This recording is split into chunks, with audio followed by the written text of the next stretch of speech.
Cambridge English, IELTS 12, Tests 5 to 8. Published by Cambridge University Press and Cambridge English Language Assessment 2017. This recording is copyright. CD 2. Test 7. You will hear a number of different recordings and you will have to answer questions on what you hear. There will be time for you to read the instructions and questions, and you will have a chance to check your work. All the recordings will be played once only. The test is in 4 sections. At the end of the test, you will be given 10 minutes to transfer your answers to an answer sheet. Now turn to Section 1.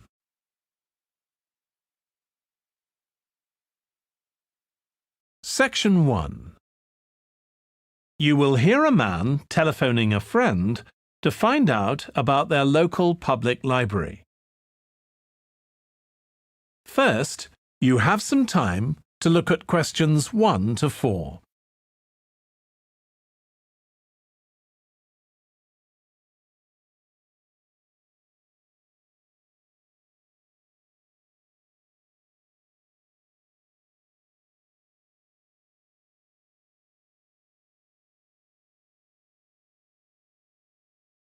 You will see that there is an example that has been done for you. On this occasion only, the conversation relating to this will be played first. Hello? Hi, Susie. It's Paul here. How are you? Enjoying your new job? You're working at the library, aren't you? Yes, I started when the library reopened a month ago. It's great. The woman says that the library reopened a month ago. So month has been written in the space. Now we shall begin. You should answer the questions as you listen because you will not hear the recording a second time. Listen carefully and answer questions 1 to 4. Hello? Hi, Susie. It's Paul here. How are you? Enjoying your new job? You're working at the library, aren't you? Yes, I started when the library reopened a month ago. It's great. Actually, Carol and I have been meaning to join for a while. Oh, you should. It doesn't cost anything, and the new library has all sorts of facilities. It's not just a place where you borrow books. For instance, there's an area with comfortable seats where you can sit and read the magazines they have there. Some people spend the whole morning there. Wish I had that amount of time to spend. Yes, you must be pretty busy at present, with the children and everything. We are, yes. But we're hoping to get away this summer. We're thinking of going to Greece. Well, we've got a much larger section of the library devoted to travel books now, so you should come and have a look. I can't remember if there's anything specifically on Greece, but I should think so. OK. Now, Carol's organising a project for the history class she teaches at school. It's about life in the town 100 years ago. Do you have anything that might be useful? Yes. Actually, we've now got a new section with materials on the history of the town and surrounding region. Right. I'll tell her. You can't always find that sort of thing on the internet. Now, in the old library, there used to be a separate room with reference books. It was a really nice, quiet room. Yes, we've put those books in the main part of the library now, but we do have a room called the community room. It can be hired out for meetings, but at other times, people can use it to study. I might use that. It's hard to find anywhere quiet at home sometimes. I can't remember how old your son and daughter are.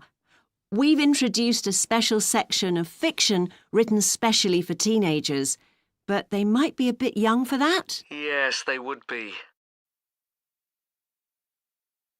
Before you hear the rest of the conversation, you have some time to look at questions 5 to 10.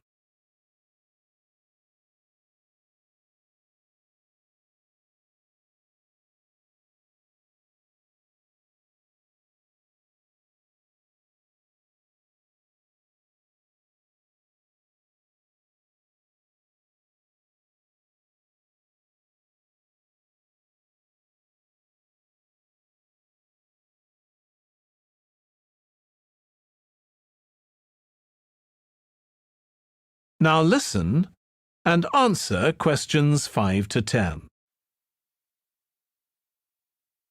Well, we do have lots of activities for younger children. Yes? For example, we have a science club. At the next meeting, they're going to be doing experiments with stuff that everyone has in the kitchen, sugar and flour and so on. They might be interested, yes. And we have a competition for children called Reading Challenge. That doesn't begin until after the end of term. They have to read 6 books and they get a certificate if they manage it. So that gives them something to do while they're on holiday, instead of getting bored. That's the idea. And there's special activities for adults too. On Friday, we have a local author called Tanya Streep who's going to be talking about her new novel. It's called Catch the Mouse, and she based the story on a crime that actually took place here years ago. Right. We're not free on Friday, but I'll look out for the book. Now, this probably isn't for you, but we do have IT support available for members. We get quite a few older people coming along who are wanting to get up to speed with computer technology. It's on Tuesday mornings. They don't need to make an appointment or anything. They just turn up. Well, my mother might be interested. I'll let her know. OK. And there's another service which you wouldn't expect from a library, which is a free medical checkup. The hospital arranges for someone to come along and measure the level of sugar in your blood, and they check cholesterol levels at the same time. Really? Yes, but that's only for the over 60s, so you wouldn't qualify. OK. Well, I'll tell my mother. She might be interested. What other information?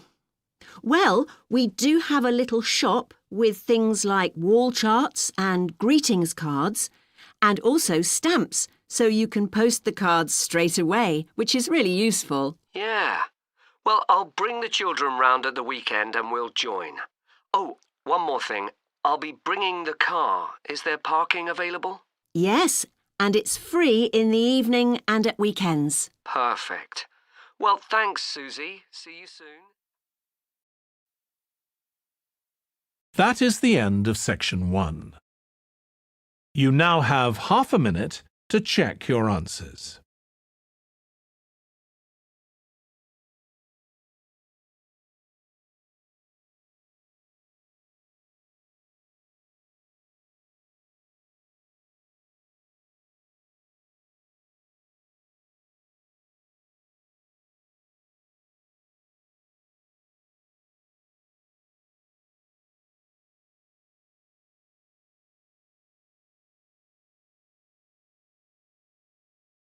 Now turn to section 2.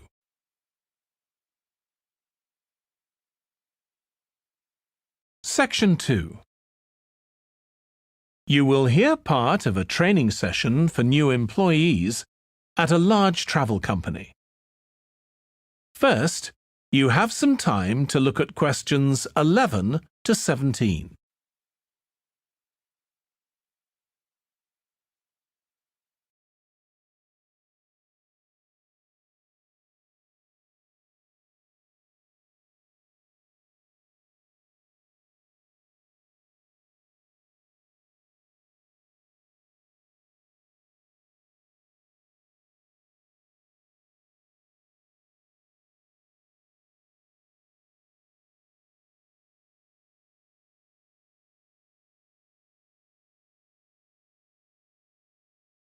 Now listen carefully and answer questions 11 to 17. In this session in your training day, we're going to look at some of the more specialized holidays we offer at BC Travel. Now, the travel business is very competitive, and it's important to be aware of how the market's changing and developing. In terms of age groups, the over 65s are an important market, and one that's increasing steadily year on year.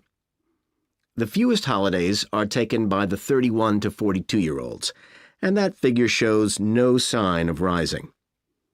The biggest market at present is still the youngest group, the 16 to 30s, but this group's also seen the biggest drop over the last few years, whereas there's a noticeable growth in the number of holidays taken by the 55 to 64-year-olds.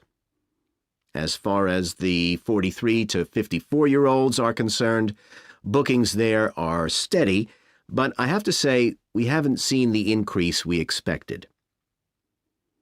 One trend we're noticing with nearly all age groups is the growing popularity of holidays in which clients do some kind of specialized activity. I'm not talking here about adventure holidays where clients take part in high-risk activities like whitewater rafting just for the thrill of it. Activity holidays usually involve rather less high-risk sports or things like art and music. They're not necessarily cheaper than ordinary holidays, often the opposite in fact, but they do often take place outside the main tourist centers, which gives an opportunity for clients to find out more about the local people and customs. And many say this is one of the most positive features of these holidays. Of course, they offer the chance to develop a new skill or talent, but clients often say that more than this, it's the chance to create lasting relationships with other like-minded people. That's the main draw. Let me give you some examples of BC travel activity holidays. Our painting holidays take place in 4 different centers in France and Italy, and they're very popular with clients of all abilities from beginners onwards. We've got an excellent team of artists to lead the classes. Some of them have been with us from the start, and 5 additional ones will be joining us this year so that we can offer a greater number of classes in each center. As far as cooking holidays are concerned, I know a lot of agents offer holidays where clients cook recipes related to one particular country, usually the one they're staying in, but we focus on dishes from a great many different ones. Apart from that, you'll find the usual emphasis on good quality organic ingredients. That's more or less a given nowadays, and there are generally some meat-free recipes included. Our photography holidays take place in a wide range of countries from Iceland to Vietnam, and clients have the opportunity to see some stunning scenery. Groups are small, no more than 8, so clients can have one-on-one tuition during the holiday, and excursions are arranged with fully trained guides. At the end of each holiday, an exhibition is held of the photographs taken, so that clients can see one another's work and receive valuable feedback from the tutor. Before you hear the rest of the training session, you have some time to look at questions 18 to 20.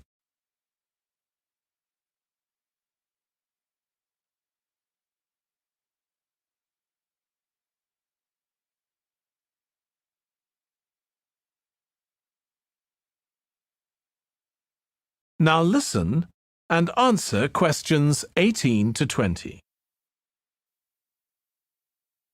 Finally, let me tell you about our fitness holidays. In Ireland and Italy, we run one-week general fitness classes for all ages and levels of fitness. Clients start the course with a consultation with a trainer, and together they draw up an individual program. As well as improving general fitness, clients find that they end up losing much of the stress they've built up in their daily lives. In Greece, we have a 2-week holiday for clients who want to do something about their weight. This has all the features you'd expect, like a personalized diet program, but one of its most popular features is that the exercise classes are all held on the beach. People say it's far preferable to being in a gym. Finally, we offer several holidays in Morocco. One very popular one is the mountain biking holiday. Bikes are provided, and there are different routes according to people's ability. We offer one which is tailored to the needs of families, which is particularly popular. Okay, so that's about all the time I have today, so thank you very much. That is the end of section 2. You now have half a minute to check your answers.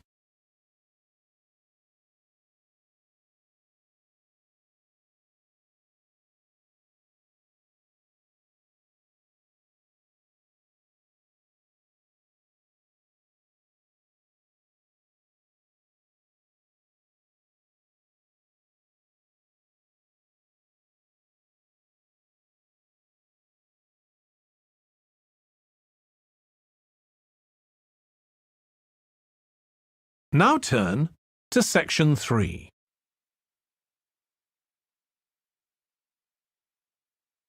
Section 3. You will hear 2 tourism students called Natalie and Dave talking about the tourism case study they are doing.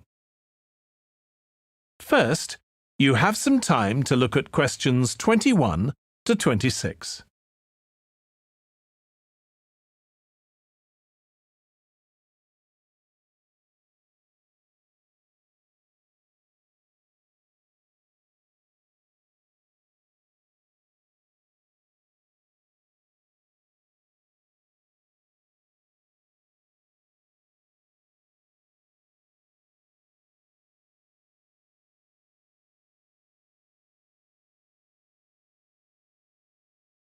Now listen carefully and answer questions 21 to 26.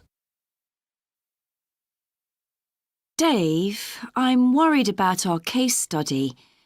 I've done a bit of reading, but I'm not sure what's involved in actually writing a case study. I missed the lecture where Dr. Baker talked us through it. OK, well, it's quite straightforward. We've got our focus. That's tourism at the Horton Castle site. And you said you'd done some reading about it? Yes, I found some articles and made notes of the main points. Did you remember to keep a record of where you got the information from? Sure, I know what a pain it is when you forget that. OK, so we can compare what we've read. Then we have to decide on a particular problem or need at our site. And then think about who we're going to interview to get more information. OK, so who'd that be? The people who work there? And presumably some of the tourists too? Yes, both those groups. So we'll have to go to the site to do that, I suppose. But we might also do some of our interviewing away from the site. We could even contact some people here in the city, like administrators involved in overseeing tourism. OK, so we'll need to think about our interview questions and fix times and places for the meetings. It's all going to take a lot of time. And if we can, we should ask our interviewees if they can bring along some numerical data that we can add to support our findings. And photographs? I think we have plenty of those already.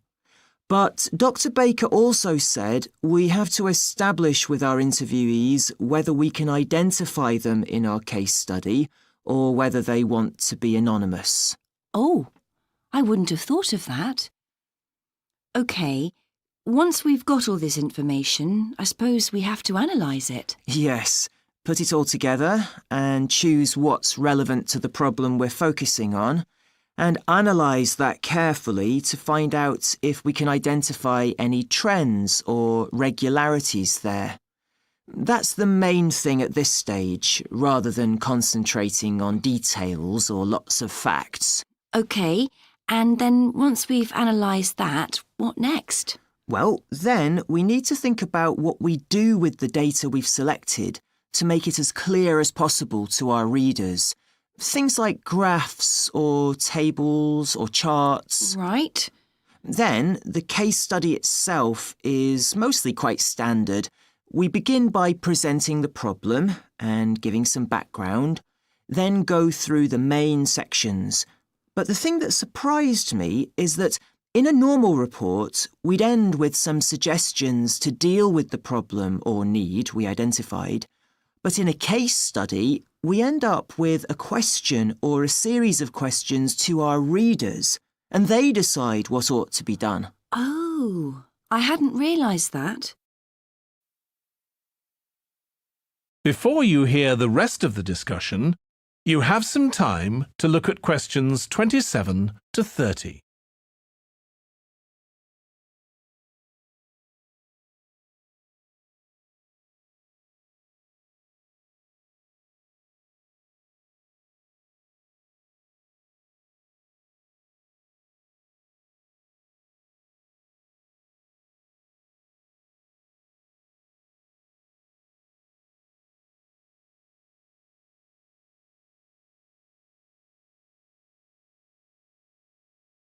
Now listen and answer questions 27 to 30. So, basically, the problem we're addressing in our case study of the Horton Castle site is why so few tourists are visiting it. And we'll find out more from our interviews, but I did find one report on the internet that suggested that one reason might be because, as far as transport goes, access is difficult. I read that too, but that report was actually written 10 years ago when the road there was really bad, but that's been improved now. And I think there's plenty of fascinating stuff there for a really good day out, but you'd never realise it from the castle website. Maybe that's the problem. Yes, it's really dry and boring. I read somewhere a suggestion that what the castle needs is a visitor centre. So we could have a look for some information about that on the internet. What would we need to know? Well, who'd use it for a start?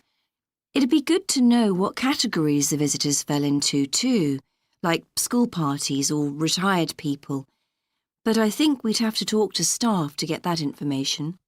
OK, and as we're thinking of suggesting a visitor centre, we'd also have to look at potential problems. I mean, obviously it wouldn't be cheap to set up. No, but it could be a really good investment.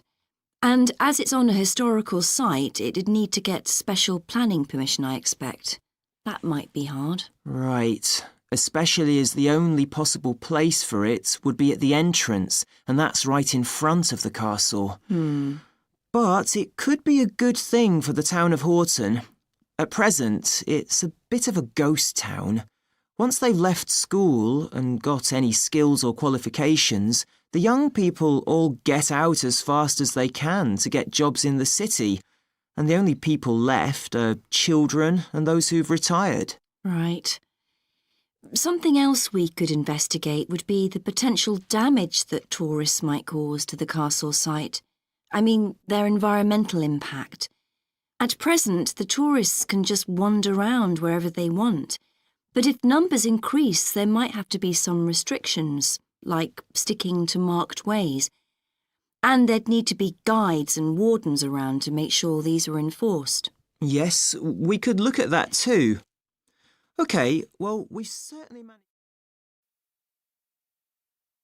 That is the end of section 3. You now have half a minute to check your answers.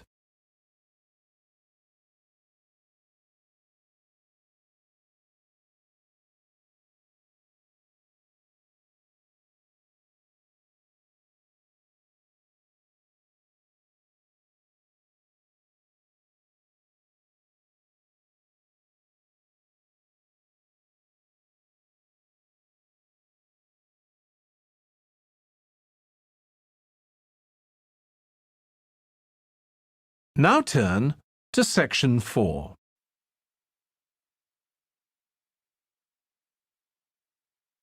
Section 4. You will hear a lecturer on an environmental studies course discussing how birds are affected by environmental change. First, you have some time to look at questions 31 to 40.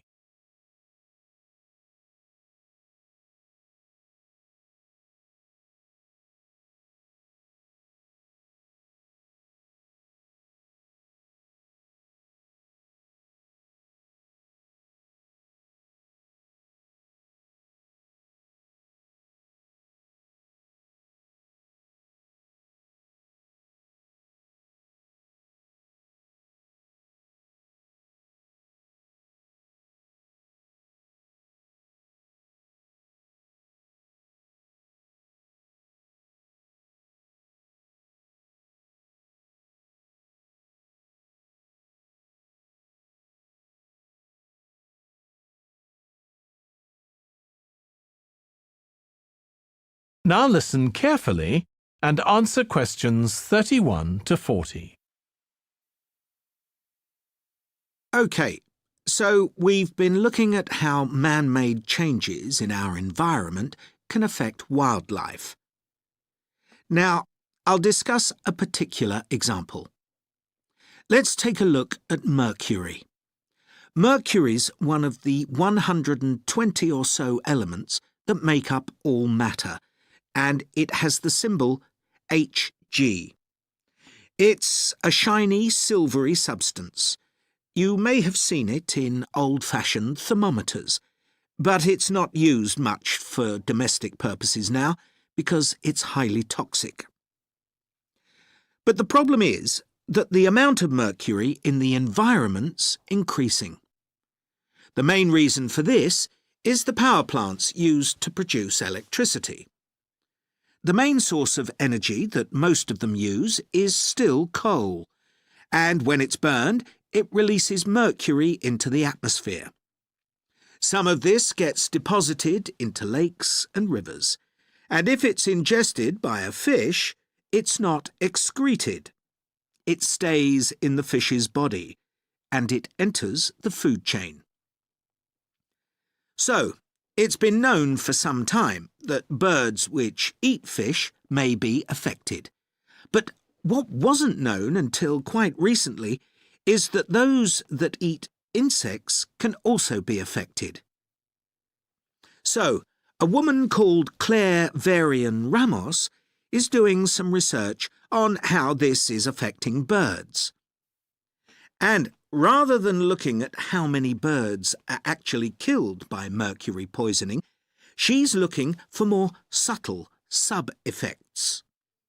And these may be to do with the behaviour of the birds, or with the effect of mercury on the way their brain works, so whether it leads to problems with memory, for example. And she's particularly focusing on the effects of mercury on bird song. Now, the process of song learning happens at a particular stage in the bird's development. And what you may not know is that a young bird seems to acquire this skill by listening to the songs produced by its father, rather than by any other bird. And Varian Ramos has already found in her research that if young male birds are exposed to mercury, if they eat food contaminated with mercury, then the songs they produce aren't as complex as those produced by other birds. So, quite low-level exposure to mercury is likely to have an impact on male birds in a natural situation because it can mean that they're less attractive to female birds, and so it can affect their chances of reproduction.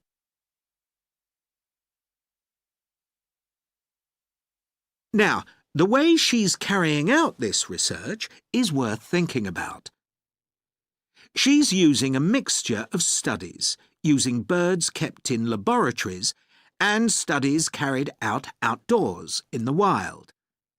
The lab-based studies have the advantage that you don't get all the variables you would in a natural setting. So, the experimenter has a much higher level of control, and that means they can be more confident about their results in some ways. And of course, they don't have to worry about going out and finding the birds in order to observe them. So, what are the implications here for humans? Well, because many birds are migratory, they may be transporting mercury far from contaminated sites. For example, it's been found that ducks who'd been feeding at a contaminated site were later shot by hunters over 1,000 kilometres away and presumably eaten. But these birds likely had mercury levels high enough to warrant concern for human consumption. In addition, going back to song learning by birds, we saw that this may be affected by mercury contamination. Well, we also know that in humans, mercury causes developmental delays in the acquisition of language, and in fact this process is very similar in the brain regions it involves, and even the genes that are involved. But mercury contamination has other important implications for humans as well. It's now known that an unborn child can be affected if the food eaten by its mother contains high levels of mercury, and these effects can be quite substantial. In the end, it comes down to whether more value is placed on human economic well-being or environmental well-being. It's true there are new regulations for mercury emissions from power plants, but these will need billions of dollars to implement and increase costs for everyone. Some argue that's too much to pay to protect wildlife. But as we've seen, the issues go beyond that, and I think it's an issue we need to consider very carefully. That is the end of section 4. You now have